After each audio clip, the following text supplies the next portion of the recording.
How you doing, folks? This is a 2007 Toyota Sienna, and the reason for this post is to confirm that if you have a belt chirp that's happening, not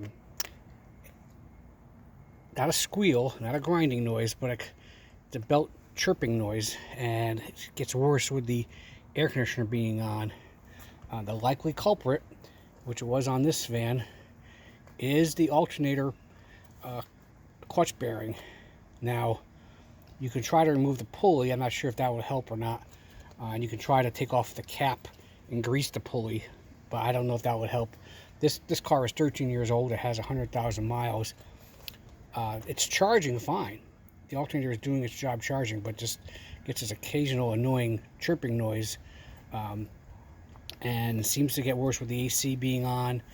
And I had a hard time diagnosing it, but I found a couple of videos that talked about it and had the sound. I didn't take a video beforehand, but I want to let you know what I did to this point. I replaced the tensioner pulley, I replaced the two idler pulleys, I replaced the belt, and twice actually, and the actual noise was the alternator. I confirmed that yesterday. So just to let you know that you can take off the alternator without taking off the whole front bumper and the radiator and all that and the fan housing. So there's a method by Big Red Fish Dad who shows it step by step, or shows most of it, but thumbs up to him on that. And I will confirm that that does work. In a nutshell, what you need to do is, the trick is making as much room as you can here. So, and you also want to be able to push the radiator out of the way. So, if you take off these plastic clips that are holding this plastic housing down, you don't take the plastic housing off. You just take these clips off. So there's 5 total. Save them. Take off this bolt here, the bolt underneath this, the bolt here, and the bolt here. So you get this out of the way. You get the plastic intake underneath out of the way, and then there's a bolt underneath here, which you'll get to once you take these clips off, and a bolt on the front here. So save all those. There's a bolt here and a bolt underneath here. So that's the reason why you want to loosen this up, because the objective is to get this line loosened and out of the way. So there's, I said, one bolt there, underneath there. And again, you can pull this out of the way once those are removed. You want to disconnect this ATF line hose. Take the clamp off there, carefully pry this hose off. You want to cap the hose with some kind of bolt that fits in there. It's around 3/8 diameter inside. And then you want to take off this clamp here and disconnect the line here. You want to plug the hose here, and you want to try to plug this here, so maybe like a rubber glove or something, and then this whole contraption here, the whole line, will move out of the way. Take the 3 bolts off for the heat shield, move that out of the way. Take the bolt off for the oil dipstick, that'll go out of the way. And then I'm going to strongly recommend removing, or even better yet, replacing, like I did, the radiator hose here. If you're starting to get worn, I'd replace it for the cost. It's much easier doing this job with this out of the way. And also taking off your thermostat housing with the 2 nuts there and the one behind. That's tricky to get to.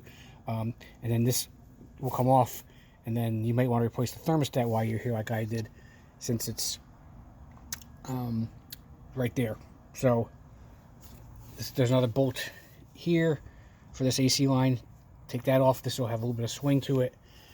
You can then zip tie this back out of the way. You want to get this line out of the way, so you want to disconnect it here, okay, or you take off the bolt, and then all the different connection points there's 2 on the alternator. This actually just pops right off. You're going to want to save this little torque nut, torque bolt, excuse me, and that you're going to put on a new alternator. And all the connections that you see, There's connections on the AC line. You're gonna take off the plastic bib underneath to get this job a lot easier on the bottom half.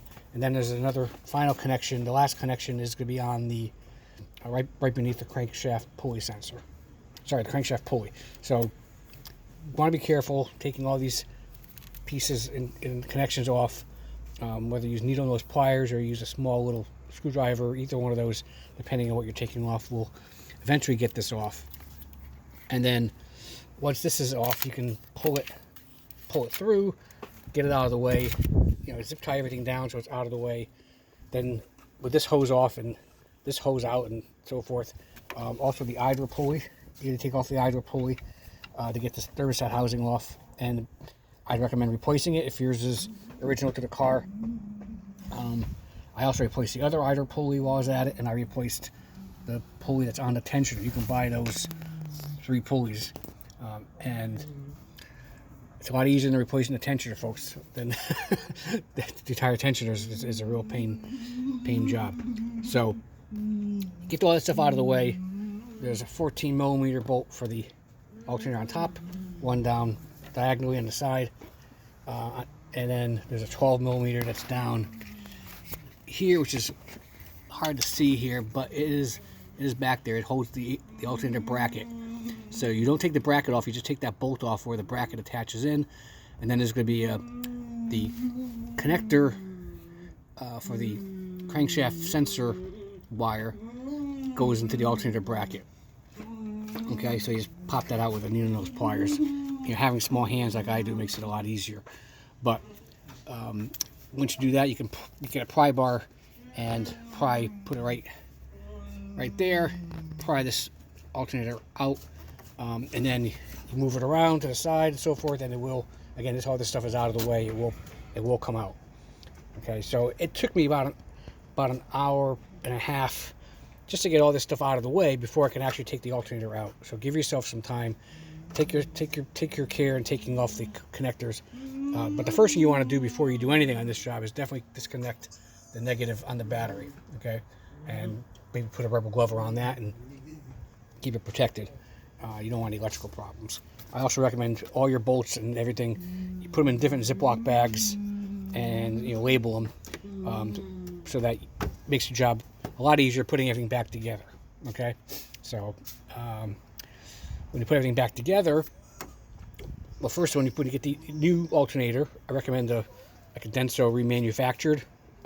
Rock Auto has them for about $150, and plus the core charge, and then you get that back. You want to put the alternator bracket from the old one back on the new one, and also this little Torx bolt off the old one and onto the new one, so you can pop this on like that. Okay, I guess no harm if you don't do it, but I might as well. And I also replaced that radiator hose there at the same time. Just want to be careful if you do that. It's coolant drained. This clamp here, you want to raise the blade off the old hose here, because this plastic piece is very brittle. Years ago I broke this. I didn't realize how brittle it was. I was able to find, they make a replacement piece, but that was a real pain to do that. So just be careful if you take off this hose, especially at that point. I bought all new stainless steel hose clamps. The Toyota clamps are a real pain to put back on, but these seem to work really nicely. So once you get your alternator back in, I do recommend anti-seizing all your bolts, getting those snugged up, getting your thermostat back on, thermostat housing back on, connect your hose again, replace the hose if you're putting a new one on. Makes it a lot easier. The old one, mine was ready to go. So, and put your idler pulley back on, and get all those torqued down and snugged up, and get your, once all that's done, you can get your heat shield back on. You can get your dipstick connected, and you can get your wiring back on, just exact opposite of how you took it off. And then this whole contraption here, once you get the ATF line all put back on, you can bolt it down, bolt this blue thing back down, but It's blue on mine anyway. And then get this clipped on here. I did buy some extra clips just to make sure in case I broke a few. And then fill your coolant up, burp it out. Then once all that is done, you will then put your negative battery cable back on. I would recommend that as your last item that you do. Everything should start up, and you can also put your plastic bib on underneath when you're all done. So total working time for me on this job was about 4 hours. So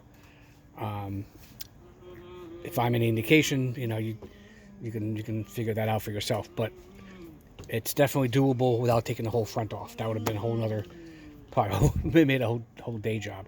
So good luck out there. Stay safe and drive carefully.